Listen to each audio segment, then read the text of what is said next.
Vavaka fiambenana, vavaka fiambenana. Arainao ny alasinainy hatramin'ny zoma isaky ny amin'ny 9 ora sasany alina eto amin'ny pejy Andramboka Izaho Aky Radio. Vavaka fiambenana, vavaka fiambenana. Apokalipsy 3:20 ny 5:2. Ary nahita aho fa indro ny tanàna masina dia Jerosalema vaovao midina avy any an-danitra tamin'Andriamanitra, voahomana tahaka ny ambakarina efa miainga eo amin'ny vadiny. Vavaka fiambenana, vavaka fiambenana. Arainao ny alasinainy hatramin'ny zoma isaky ny amin'ny 9 ora sasany alina eto amin'ny pejy Andramboka Izaho Aky Radio. Vavaka fiambenana, vavaka fiambenana. Vavaka fiambenana, vavaka fiambenana. Arainao ny alasinainy hatramin'ny zoma isaky ny amin'ny 9 ora sasany alina eto amin'ny pejy Andramboka Izaho Aky Radio. Vavaka fiambenana, vavaka fiambenana. Apokalipsy 3:20 ny 5:2. Ary nahita aho fa indro ny tanàna masina dia Jerosalema vaovao midina avy any an-danitra tamin'Andriamanitra, voahomana tahaka ny ambakarina efa miainga eo amin'ny vadiny. Vavaka fiambenana, vavaka fiambenana. Arainao ny alasinainy hatramin'ny zoma isaky ny amin'ny 9 ora sasany alina eto amin'ny pejy Andramboka Izaho Aky Radio. Vavaka fiambenana, vavaka fiambenana. Vavaka fiambenana, vavaka fiambenana. Arainao ny alasinainy hatramin'ny zoma isaky ny amin'ny 9 ora sasany alina eto amin'ny pejy Andramboka Izaho Aky Radio. Vavaka fiambenana, vavaka fiambenana. Apokalipsy 3:20 ny 5:2.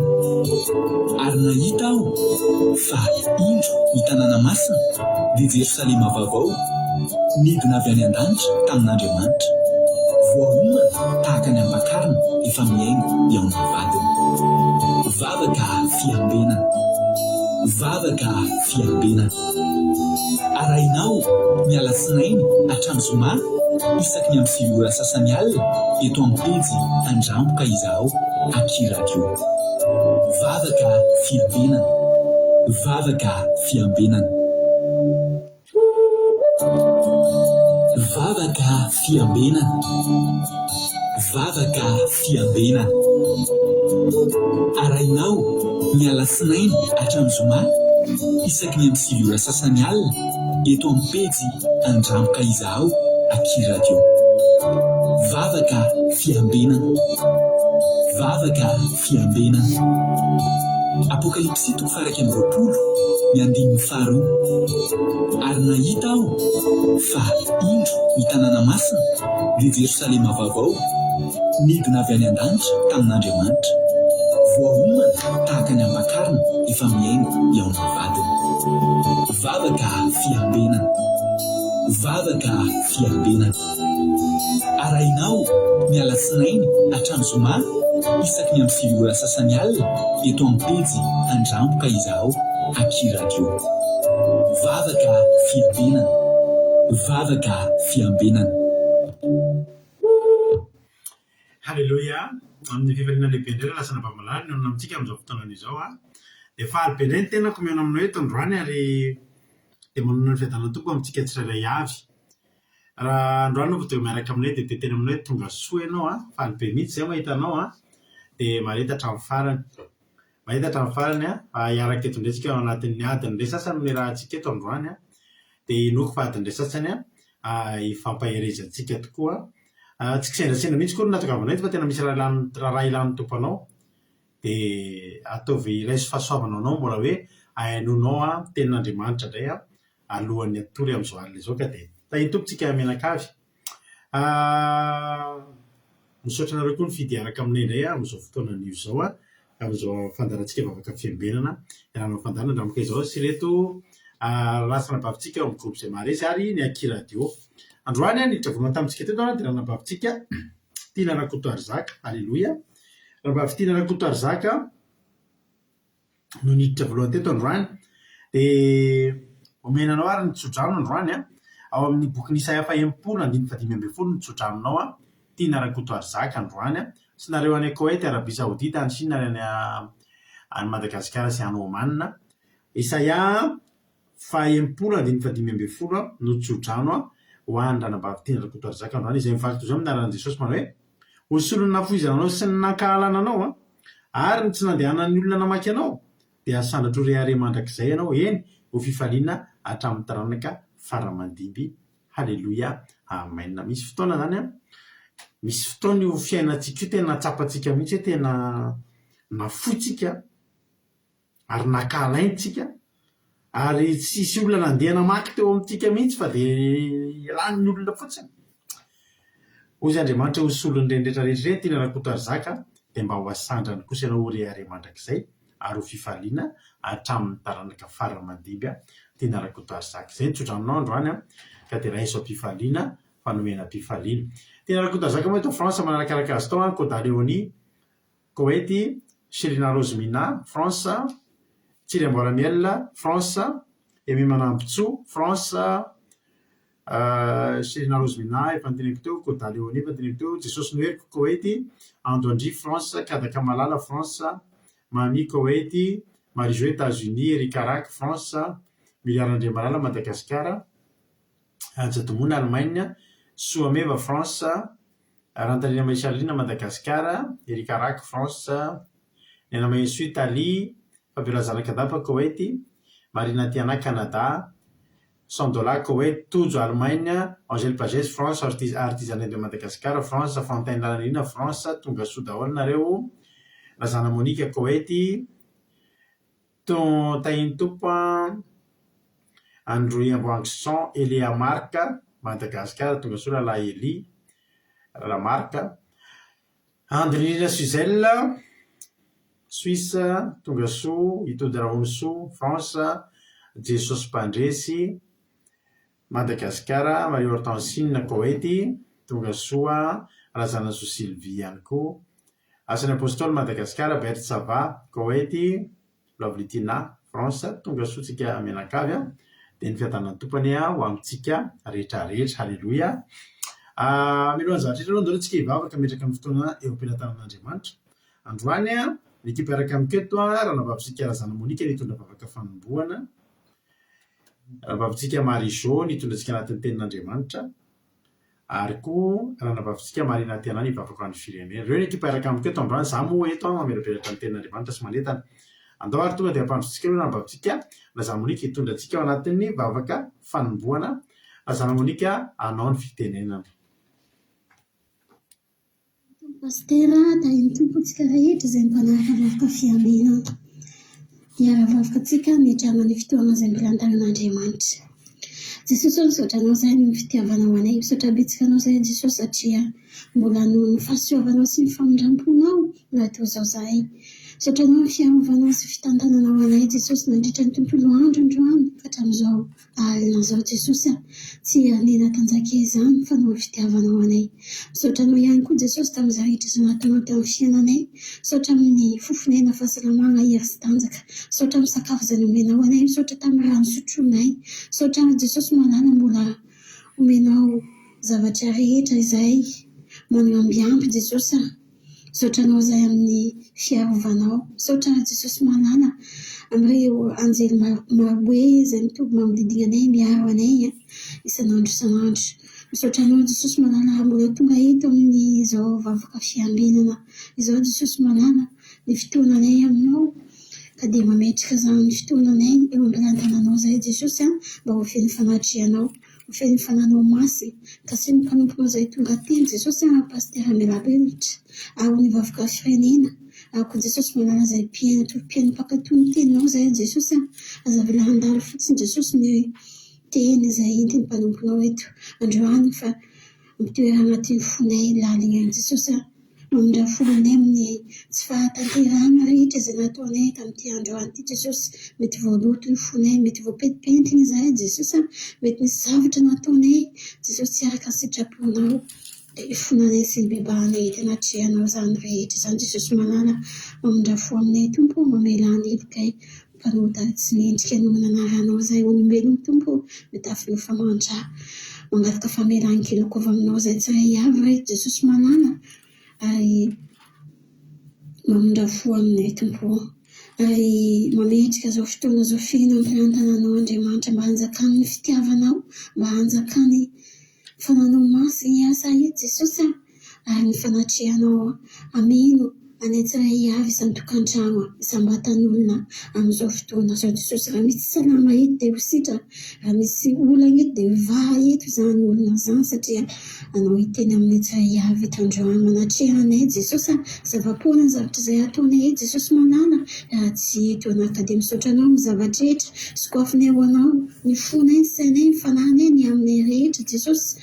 Anjaka tianay be anao Jesosy, anao ny dera, anao ny ady, anao ny voninahitra mandrakizay misaotra Tompo. Alleluia, amen. Alleluia, mankasitraka an'ranabavitsika Razana Monika to anatin'izay vavaka fanomboana izay nentin'izay. Dia Andriamanitra manakaripasoavana ane hamaly fitianao dia mitombo ositra, dia mitombo fahasoavana hatrany hatrany ranabavy Razana Monika. Dia tahiny Tompo isika menakavy dia mahareta hatramin'ny farany daholo. Halleluia. Hiditra amin'ny tenin'Andriamanitra isika ary rehefa avy eo ary nadiry ity fantaonantsika hanao andira mahafinaritra be teo miandry anao zay tsy le irantsika groupe izay marisy fa miandry anao ny groupe Ziona Famonjena ireny mba ataontsika androany fa tsika moa dia miandry an'i Jehovah foana tsika. Halleluia. Miandry an'Andriamanitra tsika rehefa ho avy Jesosy, efa akaiky Jesosy. Ny zavatra rehetra mitranga dia efa manambara amintsika fa efa ho avy ny mpapakatra antsika. Miomana foana tsika isan'andro isan'andro. Ny azo antoka dia efa tsy ho ela intsony, efa tsy ho ela intsony. Mahareta hatramin'ny farany daholo tsika mianakavy ny fahasoavan'Andriamanitra ane ho amintsika tsirairay avy. Izaho matoky sy mino ravana fa efa tsy ho ela ny fiavian'ny Tompo izay. Hitanareo daholo ny zavatra mitranga manerana an'izao tontolo izao isika dia miaina amin'ny andro farany izao. Isika koa dia mitoky amin'ny tenin'Andriamanitra fa tsy mitoky amin'ny fararan'olombelona. Mahavariana ihany ilay misy zavatra mitranga. Efa hitanao izao hoe raha mamaky baiboly ara-dalàna fotsiny ianao miaraka amin'ny tolotsaina ny fanahy masina fotsiny ianao dia fantatrao mihitsy hoe efa io efa tsy mila naovana fanadihadiana be intsony fa dia tsapanao mihitsy hoe efa ho avy Jesosy. Raha mamaky tsisy fangarony an'io baiboly tsy manisy fangarony inona hoe mampiasa ny mahatapy-pahaizana anao ianao na mampiasa ny izanao ianao fa tena io baiboly fotsiny vakianao tenin'Andriamanitra. Dia mahavariana ny mbola mahita ihany mpitoro filazantsara na mpitoro teny sy mpanompon'Andriamanitra mbola mahita fa mbola tsy mandeha makany io lalana io. Ary famantarana betsaka maro ary efa tanteraka fa indraindray tsika miezaka manidy ny masontsika. Ka izaho manambatra anareo hoe vakio ny baiboly dia mifantoha amin'ny tenin'Andriamanitra, minofy eo amin'ny fanahy masina fa tsy ho avy ny mpapakatra. Efa tsy ho ela dia ho avy ny mpapakatra. Samy miomana andro aman'alina. Isaky ny atory ianao dia tena Jesosy raha androany ianao no tonga azadino Jesosy. Halleluia. Tahiny Tompo avec Radio Elson Madagasikara. Tahiny Jesosy elaela tsy nahita anao fa faly indray mahita anao. Mampionona France, Zamina Kamaradin Jesosy France, Côte-Daniela Belgique, Olgaran'Oroso Koweït,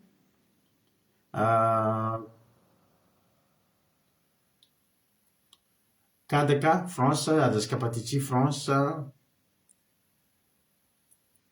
Mario Lali Koety, Miriam Madagasikara, Nathalie Marie-Sandrina Madagasikara, artizanay France, Ajatomona Allemagne. Tonga soa daholo nareo a, tsisy isona tiana Rakoto Arzaka. Tainy tompo dahoary eno hiritsika dia meno finaritra daholo isika tsirairay avy. Halleluja, amen.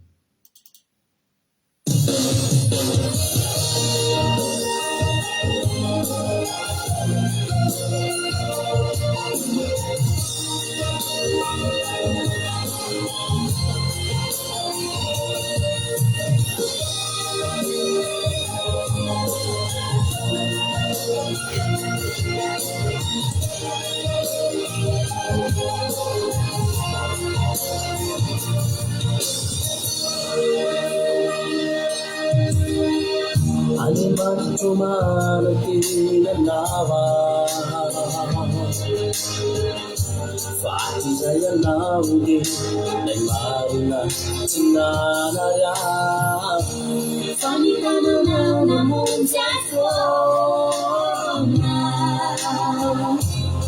Jirina Yetau na itiwa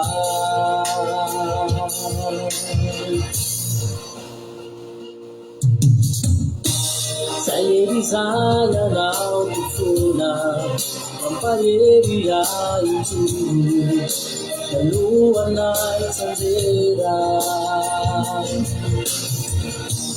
Pagkintini yaw dinilu Panila tega now Kita dyan Pamilaran na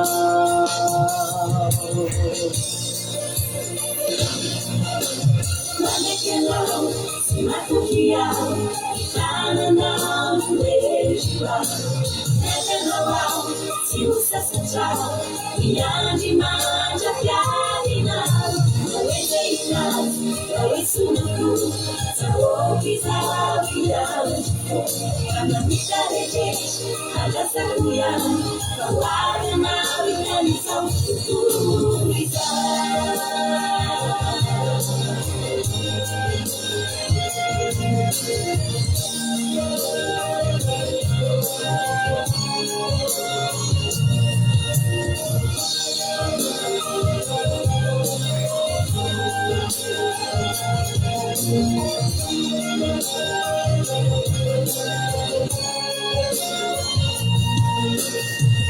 Para de mafias aliati Tini nau jari tupo Kufikiriku Ake kitabu Epini mami wechanga wanawa Afutu Bisa membalau aditiku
Halleluja. Miandry an'Andriamanitra tsika, miandry an' Jesosy tsika. Tsy misy azotsika atao fa tsy miandry azy dia miandry azy amin'ny fahamarinana, amin'ny fahamasinana. Halleluja. Izay ny azotsika atao. Andremitsika tratran'i Jesosy, fahatongavan'i Jesosy ao anatin'ilay fanaovantsika ny ratsy. Ahoa ny tenin'Andriamanitra hoe raha misy marina, manao marina izy mandritra ny androm-piainany, fa misy fotoana anaovany ratsy, ka amin'iny fotoana iny tonga Jesosy, dia hoy ny tenin'Andriamanitra hoe ho adinoina ny tsara rehetra izay vita, fa ilay ratsy nataony tamin'ny fahatongavany iny, izany hoe amin'ilay andro iny ny tena zava-dehibe. Izany no tsy tokony hiovaovantsika tsony. Halleluja. Fa raha miovatsika dia mety sahirana ny iverenantsika.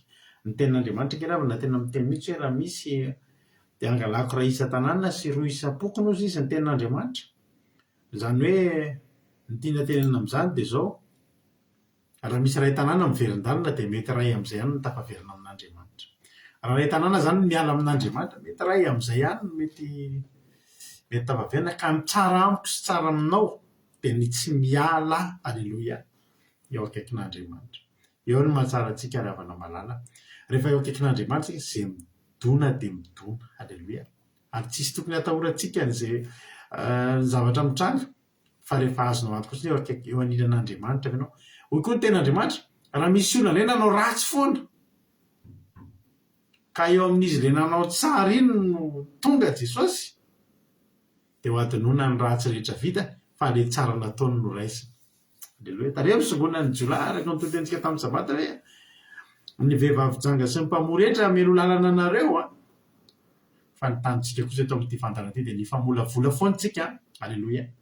Mba hahatonga antsika tsy ho tampoka amintsika izany, ka hanenintsika amin'ny andro farany raha avy tokoa ny fotoana, fa tsy salasalana, fa tena ho avy Jesosy. Izay maherezitsika rehetrarehetra. Efa tenenina eto amintsika eto foana moa izay fa mino fa voarainao tsara.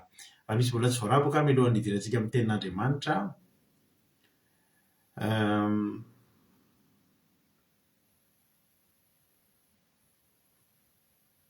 Izy no mety mbola tsy voarabaka tao aorianan'ilay teo. Yakikilonga France tonga soa.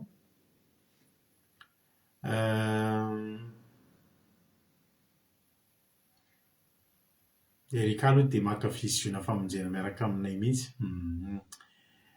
Tahian Jesosy isika mianakavy, isika koa faly mahita anao haika radioversion miaraka aminao eto, dia tahian'ny tompo. Marie Hortensine Koweity, Angolerina Renasol France.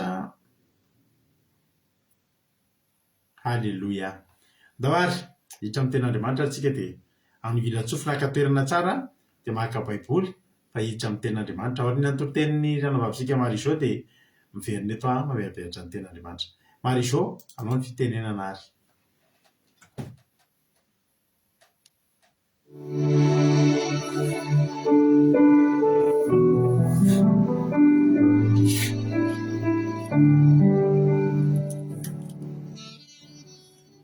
Miaraba antsika rehetrarehetra mpanaraka ny vavaka fiambenana, dia faly miaraba manokana ihany koa ny pasteur Rado Rakotosalama Mivady sy ny ankonany mbola nanome tombotsoa sy fahafahana endramako kely ny tenin'ny zandriko izay hoe ny amin'ny tombotsoa sy fahafahana mbola ahafahana manao an'izao asa masina izao.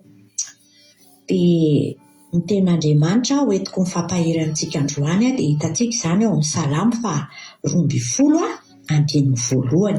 Ny soramandry dia mivaky toy izao amin'ny anaran'i Jesosy: ny fitarainana noho ny tsy fahamarinany maro. Salamo 2:1. Vakitsika amin'ny anaran'i Jesosy manao hoe: vonjeo Jehova fa efa lany ny tsara fanahy. Eny, tsy misy mahatokontsony eo amin'ny zanak'olombelona. Amen. Izany teny izany no hoentiko indray hifampahirezana amintsika amin'ity fotoanandroany ity. Be da be amin'izao fotoana izao ny tena hoe mitaraina amin'izany hoe faratsiny ny toe-po sy ny toe-panahiny zanak'olombelona eto amin'ity izao tontolo izao ity. Tena hoe iarahantsika mahitsy izany ary betsaka no mitaraina fa tena tsisy tena lany tokoa aloha ny olona tsara fanahy. Tena hoe miaratsy isan'andro ny sain'ny olombelona, miaratsy isan'andro ny toetran'ny olombelona ary ny tenin'Andriamanitra moa dia efa milaza an'izany hoe noho ny habeny tsy fankatoavan-dalàna hozy izy dia hiamangatsika ny fitiavany maro. Matoa misy ny faharatsim-panahy dia efa tsy ao anaty tsony izany le fitiavana. Dia izay no tena manjaka eto amin'ity izao tontolo izao ity nefany mampahery antsika tsirairay avy fa na dia misy izany rehetrarehetra izany dia ianao manana an'Andriamanitra. Lehibe izay ao anatinao noho ny amin'izao tontolo izao dia Jesosy Kristy. Amen. Aleloia. Andriamanitra dia tsy mijery fotsiny ny mpanompony fa manana programa foana Andriamanitra eo amin'ny fiainan'ny mpanompony tsirairay avy. Misy tenin'Andriamanitra hozaraiko amintsika manodidina izay faharatsim-panahy izay. Dia ao amin'ny Luka 9:20 (7:20 ka hatramin'ny 5:20) momba ny tantaran'ny Lazarosy sy ilay mpanan-karena manao akanjo volomparasy moa ity teny izay zaraiko amintsika androany ity, angalantsika lesona momba n'izay zavatra izay. Jerentsika ao amin'ny Luka 9:20 (7:20 ka hatramin'ny 5:20) vakitsika nge izay amin'ny anaran'i Jesosy manao hoe nisy lehilahy manan-karena anankiray ny akanjo volomparasy sy rongony fotsy madinika sady nanara-pofatratra isan'andro tamin'ny fahafinaretana. Ary nisy olona malahelo ferena anankiray atao hoe Lazarosy napetraka teo anilan'ny vavahadiny ary naniry mba hihinana izay latsaka avy tamin'ny latabatry ilay mpanan-karena izy, fa ny alika kosa no avy ka nilelaka amin'ny feriny. Ary maty ilay malahelo dia nentin'ny anjely ho any an-tratran'i Abrahama. Ary maty koa ilay manan-karena dia nalevina.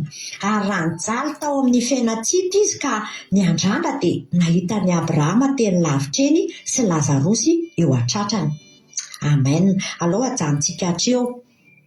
Hitantsika amin'izany ny tantaran'ity Lazarosy ity sy ity mpanan-karena ity fa nisy fiafarany nanaovana tsinotsinona nampahorinana io Lazarosy ferena io. Dia ohatran'izay ihany koa ny fiainantsika zanak'olombelona. Io zavatra ataontsika isan'andro aman'olona io fampahoriana na amin'ny vatana na akolaka ataontsika amin'ny olona manodidina antsika io dia izao hoe misy farany. Satria teto rehefa maty izy dia lasa teo an-tratran'ny Abrahama i Lazarosy, fa ity le anankiray le mpanan-karena ity kosany lasa tao anaty afo, le afo be ozintsika. Dia ohatran'izay ny fiafaran'le mpanan-karena dia tany amin'ny faharatsiana fahaverezana mandrakizay, fa i Lazarosy kosa nahazo le fiainana mandrakizay teo an-tratran'i Jesosy, teo an-tratran'i Abrahama. Aleloia. Dia izay no angalantsika lesona satria tsika tsy ny vavaka ihany na hoe ny olona efa mpanao ratsy ihany no manana izany toetra manao tsinotsinon'olona mampahory manodidina izany, fa na dia ny olona izay hoe mitonona hoe kristianina sy mivavaka aza dia manana izany toetra izany.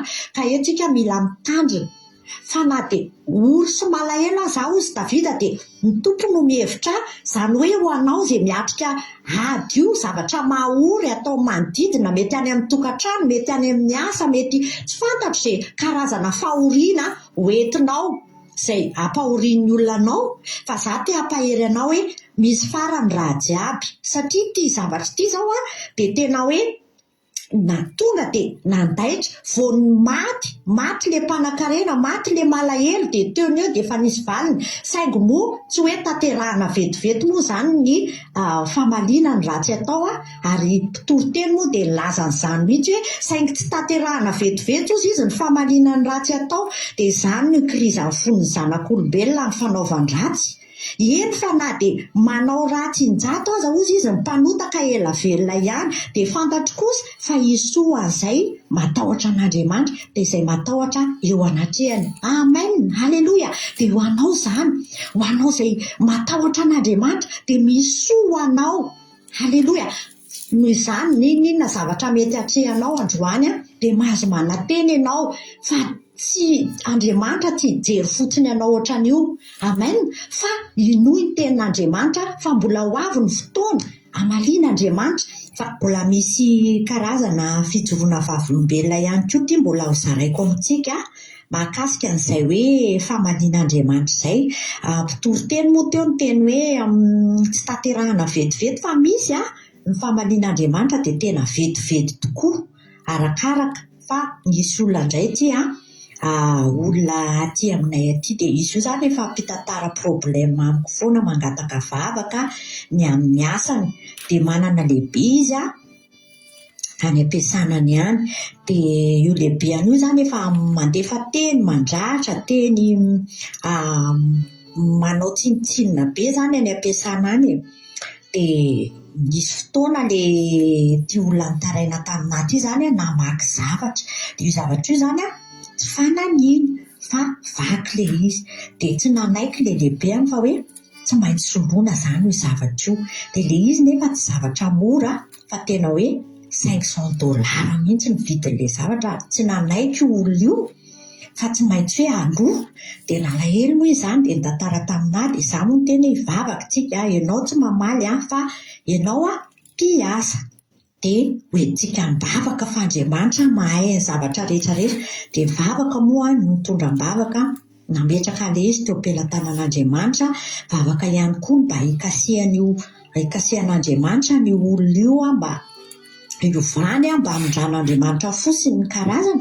Marihana moa fa io olona io dia olona mivavaka ary manana andraikitra any am-piangonana ihany koa ohatran'ireny mivavaka rehetrarehetra ireny dia tena gaga ihany tamin'izay fotoan'izay fa tsy naharitra ela ry havana tena hoe tsy naharitra ela taty aoriana kely dia nisy nahazo ny olona io dia toy izany tena hoe natsapana ity olona ity hoe tena hoe Andriamanitra ny asa tao ambadika tao satria tapotapoka teo dia izay tenenako antsika tsirairay avy hoe Andriamanitra moa ny tompon'ny famaliana dia izy mala tsy hoe mahafaly ny zavatra misy ohatran'izany fa hoentintsika hoe angalantsika lesona fa tsika tsy mieritreritra hoe na mivavaka tsika dia mieritreritsika hoe tsy ho azon-dra fa azon-dra daholo rehefa manao zavatra tsy mifanaraka amin'ny sitrapon'Andriamanitra na izy tsy hoe ny tsy mivavaka ihany no azon-dra fa tsika rehetrarehetra na mivavaka be takinina ara dia azon-dra rehefa manao zavatra tsy mifanaraka amin'ny sitrapon'Andriamanitra tsika dia tsetsatetsa tsy aritra moa iny dia vakiako indray misy tenin'Andriamanitra ity vakiako amintsika atao amin'ny Isaia 5:17 vakitsika amin'ny anaran'i Jesosy manao hoe lazao amin'izay reraka-po hoe mahereza aza matahotra indro Andriamanitra reo ho avy hitondra famaliana dia ny famalian'Andriamanitra eny izy tokoa no ho avy ka hamonjy anareo. Amen, halleloia. Hitantsika amin'izany ny tenin'Andriamanitra indro ozy Andriamanitra reo ho avy hitondra famaliana dia ny famalian'Andriamanitra ozy eny izy tokoa no ho avy ka hamonjy anareo. Amen. Tanteran'Andriamanitra aminao koa izany ninona zavatra atrehanao amin'izao fotoan'izao dia matoky ny tenin'Andriamanitra fa ny finoanao no hatanteraka an'izany eo amin'ny fiainanao. Amen. Mino fa nampahery antsika tsirairay avy izay fizarana vitsivitsy nataoko tamin'ity fotoanandroany ity izay dia ho tahinana ny teny ho tanteraka amintsika tsirairay avy dia ho an'Andriamanitra irery ihany ny voninahitra. Halleloia. Amen.